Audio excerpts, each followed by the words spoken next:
If you are a new business who's never advertised on Facebook before, no. If you've been advertising on Facebook for a while and you're seeing your conversions dip. If you've been advertising on Facebook for years now, you've probably seen your performance dip quite a bit and you're starting to see your cost per conversions, cost per click, and everything kind of go up. But the invisible cost here that I believe doesn't make Facebook ads worth it or just harder to justify in 2023 versus before is that you have to do so much more A/B testing and you have to be more aggressive with keeping your ads updated. Previously, you could just run an ad and just leave it for about a couple of months and, you'll do pretty well. Nowadays, that's not the case. Nowadays, you have to be hyper vigilant and you have to have weekly updates to make sure that your ads are still performing. If you are a new business, especially if you service a specific geographical area, let's say you're a restaurant or a service provider within a city, then I would say absolutely Facebook ads is a great place to start because you haven't exhausted the audience and you haven't exhausted your marketing just yet. So you'll probably get pretty good results. But I would say after a couple of years, I would also start venturing out and seeking other ad platforms. So how much should a small business spend on Facebook per month? Unlike Google Ads, you can get away with a much lower budget on Facebook, largely because on Google, you're charged based on clicks, at least with the PPC campaigns, and those can be expensive depending on the industry that you're in. With Facebook, it's less about the industry. It's still relevant, the audience, but typically you're going to get much lower cost per impression, cost per clicks on Facebook versus that of Google. So I think $1,000 a month is good to start experimenting, getting familiar with the platform and trying out some new advertising ideas. However, you shouldn't expect sales conversion. For $1,000 a month, honestly, you're looking at mostly just brand visibility within a small area. Yeah. What is the best Facebook ad strategy for small businesses? This is a Facebook ad strategy that will work whether you are a small business that has a retail location, a service provider, or even an online business that sells a product or a service online. Number one, start with an audience. You need to know who you're selling to. One mistake that a lot of people often make is not knowing who they're selling to and actually not having enough audiences on Facebook. So you don't want to just have one audience and have all your ads depending on that audience. You want to create a bunch of different audiences. So number one, start with an audience or multiple audiences. Number two, create compelling offers. If you don't have a good offer, it doesn't really matter what product you're selling. Whether it's a promotion, whether it's a discount, whatever it is, make sure the offer is appealing to the audience that you are selling to. After you have the audience and the offer, okay, now you can start writing the copy and generating the graphics. But I will warn you though, static images just don't work on Facebook anymore. So you'll want to rely on videos. So make sure you have good video content to pair with your ad copies. Good video content is pretty expensive. It depends. Nowadays, there are actually a lot of services that lets you get user-generated content for pretty cheap, but I'll touch on that in a little bit.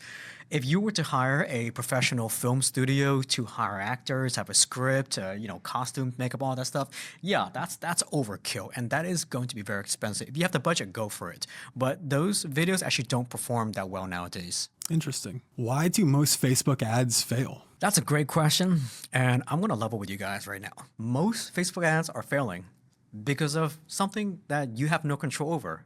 Algorithm changes, iOS updates, privacy updates from various browsers, devices. You have very little control over the primary reason why a lot of campaigns are actually starting to dip. However, things that you do have control over is going to be audience. And I know I say this a lot because I've seen a lot of campaigns where people are just not exploring audiences. For example, let's say you sell a product, right?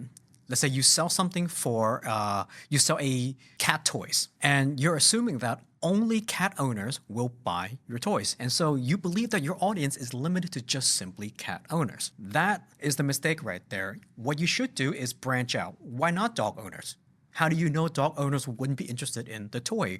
Or what if somebody doesn't even have a cat? Or you know what? How about somebody who just graduated college? It's possible that they're moving into a dorm and they're taking their pet with them, and now they want to buy some toys and accessories for their pets. So open up your audience more, think more broadly, and don't be so limited by the only audience that you've ever advertised to. You brought up a really important point that doesn't get talked about a lot in Google Ads, which is testing various audiences. So it seems a little bit easier in Facebook to kind of set different audiences and lookalike audiences. In Google Ads, it's a little bit different, but it's a mechanism that, once again, doesn't get talked about. We talk about setting goals for bidding and setting up different campaigns based on where the ads will display, but very rarely do we talk about one, audiences, and what you also mentioned, which is what is the actual promotion? Is it compelling enough to get people to buy? Another reason why a lot of Facebook ads fail is simply not understanding the algorithm. The Facebook algorithm takes time to learn about your business, your advertisements, your audience, your campaign. So sometimes if you're running the ad, it's not going to do well the first couple of weeks or even the first couple of months. Sometimes we've seen ad campaigns take about 3 to 4 months until you start to see more favorable performance. So if you're running a new campaign, make sure to give it some time, especially if you have a brand new audience that you've never ran ads on before. Give it time. I would say give it at least a month. Now, can we talk about retargeting and remarketing in ad spend and what percentage you think that should be? If you don't mind going with Facebook, and I can kind of delve into retargeting for Google. Yeah. You need to spend at least 50% of your campaign's budget on retargeting, because chances are people who are going to your website or landing pages, maybe it's organic, maybe it's through various sources or whatnot, but these are people who have already been exposed to your brand. And it's very expensive to get the first exposure. The first exposure is typically the most expensive, and you need at least, depending on the industry, a dozen exposure before somebody actually commits to making a purchase.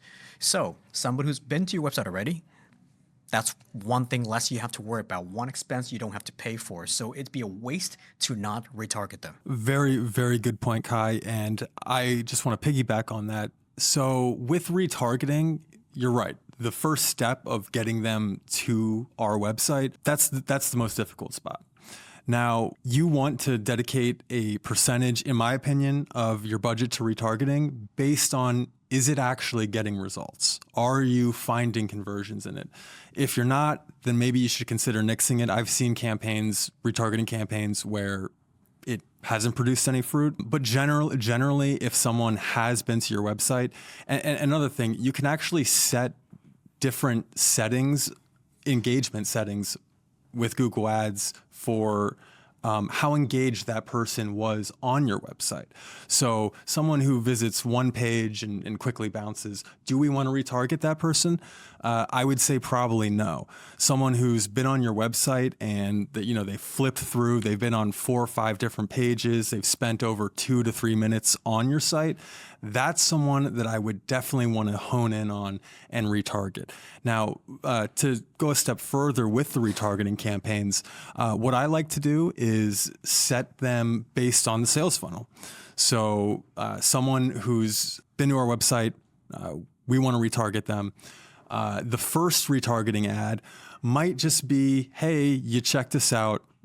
Here's another feature or benefit that our product or service offers. Then, hopefully if they engage, maybe we want to retarget them again, but this time something a little bit lower in the sales funnel. So, you're already aware of our product. Here's a discount that we're running just for you, and so on and so on. And, generally you're going to see the engagement on those ads decrease. That's to be expected. But having a strategy in place that moves people through the funnel who are already shown to be engaged, it's a winning strategy. Mm-hmm. It's a winning strategy.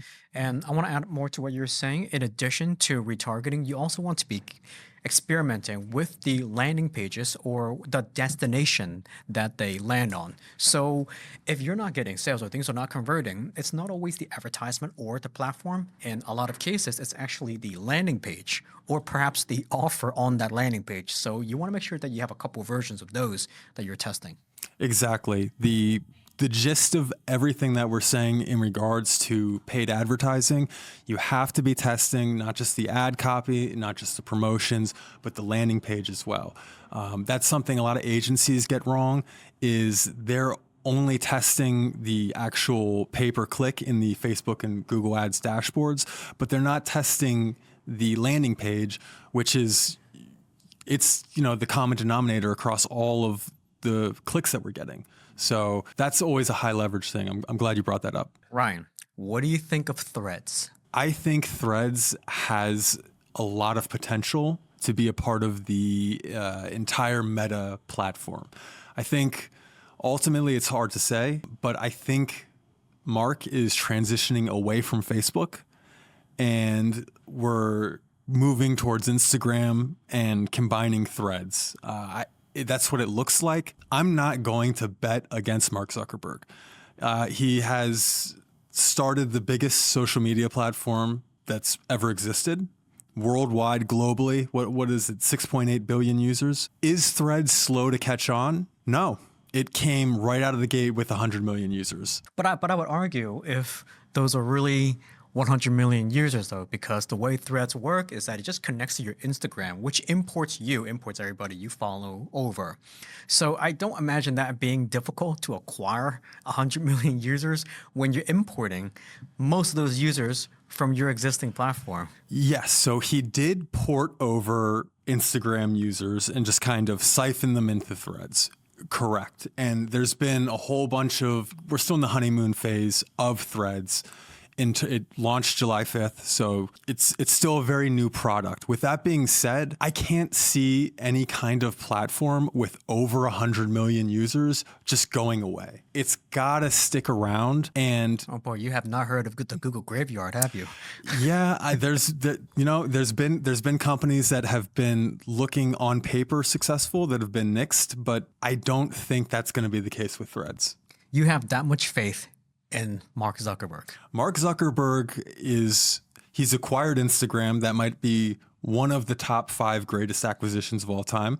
He acquired Instagram for $1 billion, and it is in 2023 estimated to generate $50.6 billion. So outside of Google buying YouTube, that's arguably the greatest acquisition of all time.